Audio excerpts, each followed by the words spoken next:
SM live দীনী বক্তৃতা নাহমাদুহু ওয়া নুসাল্লি আলা রাসূলিল কারীম আম্মা বা'দ।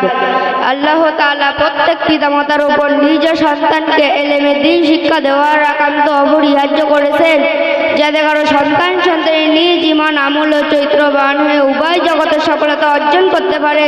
যখন সন্তানের মধ্যে দ্বীনের বুঝ আসবে, সে তখন মহান আল্লাহ তাআলার কাছে ক্ষমা চাইতে থাকবে।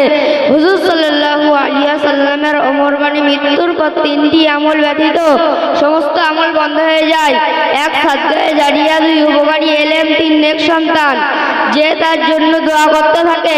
পক্ষান্তরে পিতামাতা এ ফরজ আদায়ের দায়িত্ব পালনে অমনোযোগী হয়, তাহলে নিজ সন্তানকে ধ্বংসের দিকে ঠেলে দিয়ে উভয় জগতের বিপদ ডেকে আনে, যা অতীব দুঃখের বিষয়।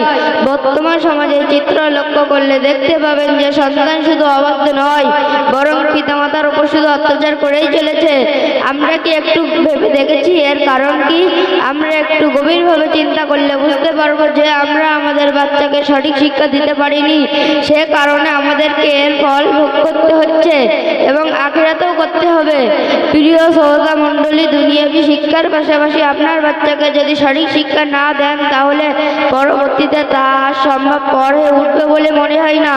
সে কারণে আমাদের বাচ্চাকে সঠিক শিক্ষা দিতে হবে।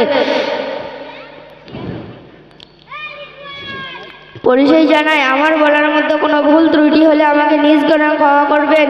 ওয়া আখিরু দাওয়ানা আলহামদুলিল্লাহি রাব্বিল আলামিন। আমার জন্য দোয়া করবেন।